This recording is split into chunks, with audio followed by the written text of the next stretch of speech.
Wendy Williams and her controversial statements are a thing that is known by all. So in this video, we'll be talking about how Wendy Williams killed her own career by making tons of controversial statements. Let's begin. At the beginning of the 1980s, the New Jersey native started working in radio, taking the position of a DJ at stations in Washington, D.C., the Virgin Islands, New York City, as well as Philadelphia. Because of her openness with fans, she was called the best on-air radio personality by Billboard in 1993. She built a dedicated following over the years by disclosing intimate information about her private life, including her weddings, miscarriage, cosmetic operations, as well as drug background. Williams got her own talk show, The Wendy Williams Show, in 2008. It only broadcast in 4 places at first, but then in 2009, it managed to gain traction nationwide and then eventually worldwide. The show was rated as the top-rated syndicated talk program with a female host. This was earlier given to Ellen for her The Ellen DeGeneres Show. There seems to be heavy competition between the two shows, with both of these shows alternating for this award. Williams claimed she had been assaulted while she was on a date sometime during her college days and also in the 1980s by R&B star Cherrick. After parting up with her partner, she had to save a 6-week abortion in 1991. Williams subsequently married Bertrand Burt Girigori, her first spouse. In her memoirs, she identifies him by an alias and claims that they split up after 5 months and eventually divorced after 18 months. Kevin Hunter, who was Williams' second husband, was introduced to her in 1994, and the two wedded on November 30th, 1999. However, she had many miscarriages before actually giving birth to Kevin Samuel, their son. On August 18, 2000, Williams ended the relationship by filing for a divorce in April 2019, owing to insurmountable differences. This happened after Hunter fathered the child with a mistress. Although her separation was finalized in January 2020, her official identity is still Hunter. Williams describes herself as a multicultural woman who happens to be Black because of her background in the suburbs. Williams considers himself to be a Christian, yet she no longer visits a church and engages in religious services. God is everywhere, she says, and she even prays every day, multiple times a day. Williams seems to be pro-choice when it comes to abortion. She campaigned for Barack Obama in the 2012 presidential election and sponsored an AAACP voter assistance line. Williams participated in PETA's I'd Rather Go Naked Than Wear Fur campaign that same year, declaring, "We should all attempt to be comfortable with our own skin and even let the animals keep theirs." She voted in favor of the Confederate battle flag being removed from the South Carolina State House in 2015. Notwithstanding her enormous success, the Emmy contender has been chastised numerous times as a television and radio broadcaster. In 2003, she notably had a contentious interview with Whitney Houston, and then in current history, she had ridiculed celebrities such as Joaquin Phoenix as well as Rob Kardashian. When asked about her blatant remarks, she replied by saying that I'm often criticized for becoming the person that says things that the people truly would like to say but are afraid to speak. This happened in the August 2019 profile of the New York Times Magazine. People have been giving me license to say such things for 10 seasons by the grace of God. Of course, I get into mischief now and then, but this is all okay. Actually, I'm not sure what type of difficulty I'm in. The statements that led to Wendy Williams killing her own career. Mocking Joaquin Phoenix's cleft lip scar.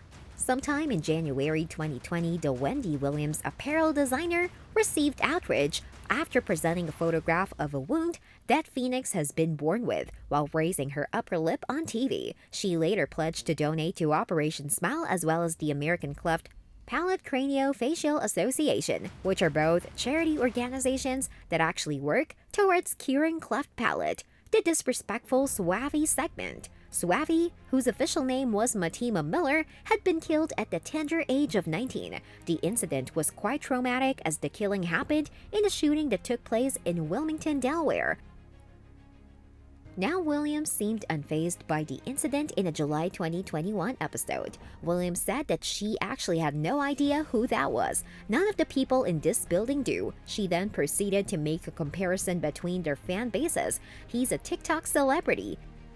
He has a 2.5 million additional followers than I had. Before the crowd cheered her for acquiring more social media followers than he had, she made this comment. Chanel Clark, who is Wavy's mother, reportedly informed CBS 3 in Philadelphia that she was not quite impressed, or rather, she did not really like Williams' comments. "How dare you, Wendy Williams, as a mother? You're really inconsiderate," Clark remarked. "Even though you seem to have a gossip program and all that, you still didn't actually realize who my son was. I even used to watch your show when I was a kid," mocking Amy Harwick's death.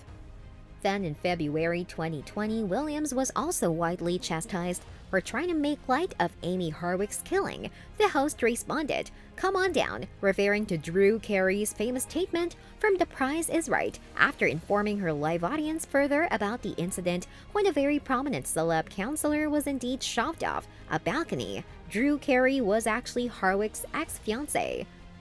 Dionne Warwick.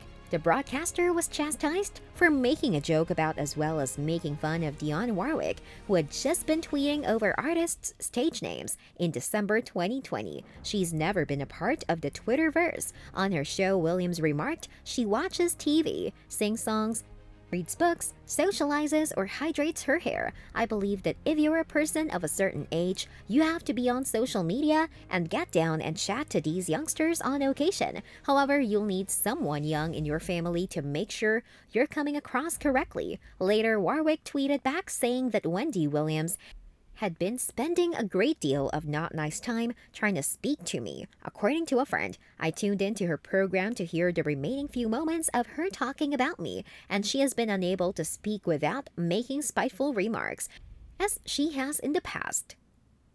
She penned, "My aim is that she will not utter or think about my name," as this discussion was conducted a few years ago, informing her that there's no need for her to say the name Dionne Warwick for just about any reason, so I don't feel that being cruel is necessary to be noticed. Calling other TV hosts look disgusting. During the COVID-19 seclusion, the National Radio Hall of Fame honoree stirred concerns as she took shots at fellow TV anchors' at-home appearances in May 2020. She reportedly told me that they were actually looking quite awful. Commenting on gay men wearing women's clothes, Williams slammed the guys who were there as the audience on Galentine's Day 2020. So one might wonder what Galentine's Day is. So it is a made-up event from Parks and Recreation which promotes female companionship. She explained that you're not really a participant of this day if you're a man and are applauding right now. She further goes on to say that it doesn't matter to me if you're gay, so stop wearing our high heels and skirts. No matter how homosexual you are, mister, you would never be the woman that we are. The following day, she apologized with tears in her eyes. These comments might seem quite naive and might not seem like they're so important that they might make or break someone's reputation and career, but that is not true. The worst part is that these comments and remarks were made public during her live shows, which definitely worsens the situation. So yes, these remarks might not have been directly linked to her career, but they sure do play a very important role in killing her career. There might have been many comments or remarks that even you might not have heard before and for the first time in the video, and I am pretty sure that the initial reaction that you might have given was not quite good. So this is precisely how a person can actually kill their own career, by passing disrespectful remarks and being blatantly honest. But these are cruel ways of not making people feel good about themselves. So do comment and let me know your thoughts about these statements.